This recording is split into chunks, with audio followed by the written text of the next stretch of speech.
si je ne me confesse pas une fois pour toutes, ce n'est pas sûr que la fin de ce mois arrive et que je sois encore en vie. C'est une confession assez grave. Je sais qu'après cette vidéo, il est probable que je sois arrêté. Il est probable par rapport à la confession que je vais faire, il est probable que je sois pourchassé. Et j'aimerais vous dire, retenez une seule chose de moi. Papa Cathy, international, que Dieu te bénisse. Envoie-moi un lion rapidement. J'aimerais vous dire merci pour tout l'amour que vous m'avez porté. Et si je ne suis plus présent, j'aimerais vous demander humblement, prenez soin de mes enfants. C'est ce que j'ai de plus précieux au monde. Prenez soin de mes enfants. Je vous en prie. Donnez-les de l'amour. Donnez-les de l'attention. Rappelez-les toujours que leur papa était quelqu'un de bien. Parce que je le suis. Je ne suis pas quelqu'un de mauvais. Vous n'avez jamais trouvé une personne qui pourra vous dire Makosso a fait du mal.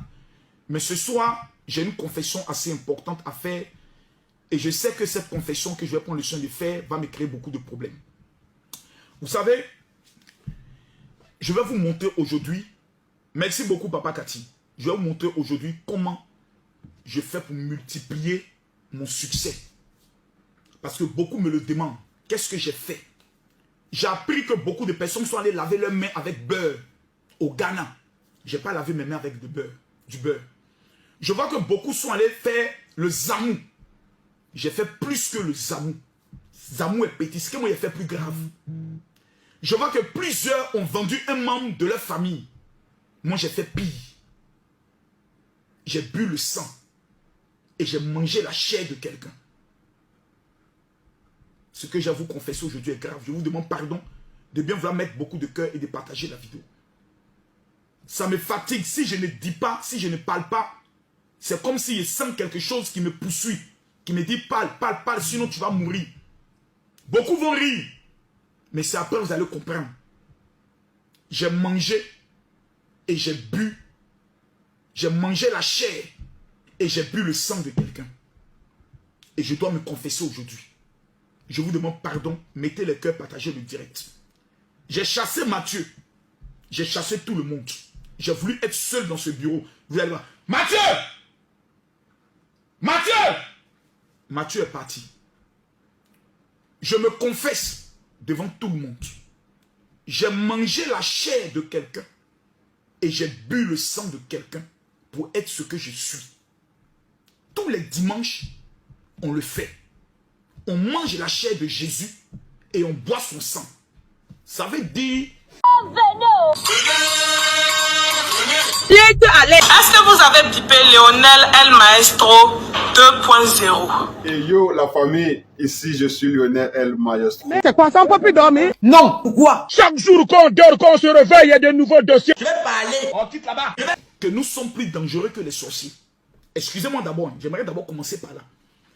Si les chrétiens ont le pouvoir, tous les dimanches, c'est mon corps, prenez et mangez. C'est mon sang, prenez et buvez. Si on a le pouvoir de boire le sang et de manger la chair de Jésus, qui est Dieu, c'est que nous sommes plus dangereux que les sorciers. Le problème entre les sorciers et nous, le problème entre les sorciers et toi, c'est que les sorciers sont intelligents, toi tu es bête. Je vais vous montrer aujourd'hui le secret qui m'a permis de devenir plus dangereux qu'un sorcier.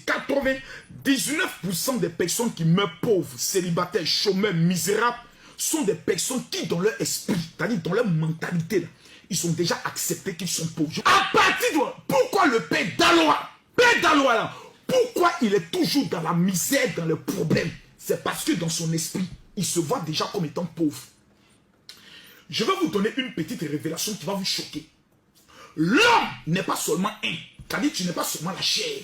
L'homme est trois personnes. L'homme est la chair. L'homme est esprit. Et l'homme est une âme.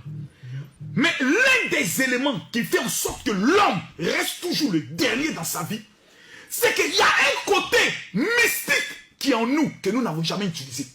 Tout à l'heure, j'ai commencé à parler que j'allais me confesser que j'ai bu le sang. Nous étions 6 000. Maintenant que je vais commencer à donner le secret qui vous permettra de devenir des millionnaires. Des personnes qui veulent réussir en 2024. Le secret que je vais vous donner vous permettra d'être les héros de votre famille, des étoiles de votre famille. Que Dieu me maudisse si ce que je dis est faux. Je prends la Bible devant vous tous à témoin. Voici la Bible.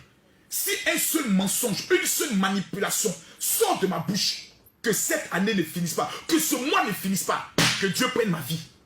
Je ne suis pas là ce soir pour plaisanter. Le message que je vais donner, je le donne seulement une seule fois par an.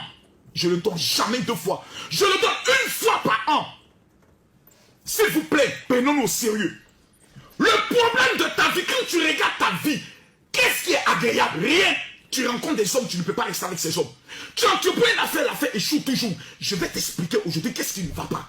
Et comment tu peux devenir un esprit plus terrible que le sorcier.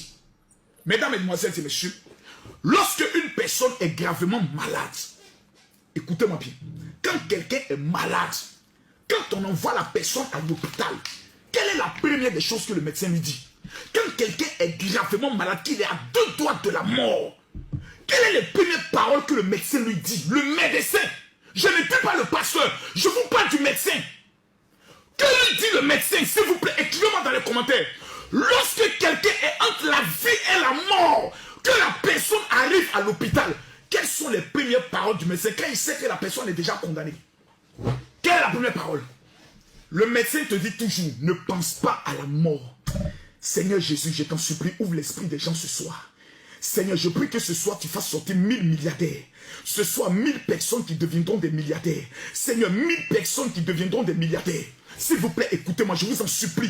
Je vous demande seulement 15 minutes de votre vie. 15 petites minutes de votre vie. Non, 15 est trop. 10 minutes. Si en 10 minutes, je n'arrive pas à vous convaincre, dégagez du direct. Père d'Alois, à Pouture Nationale, venez vous asseoir, vous montrer le secret. On n'a pas besoin de faire zamour. On n'a pas besoin de sacrifier quelqu'un.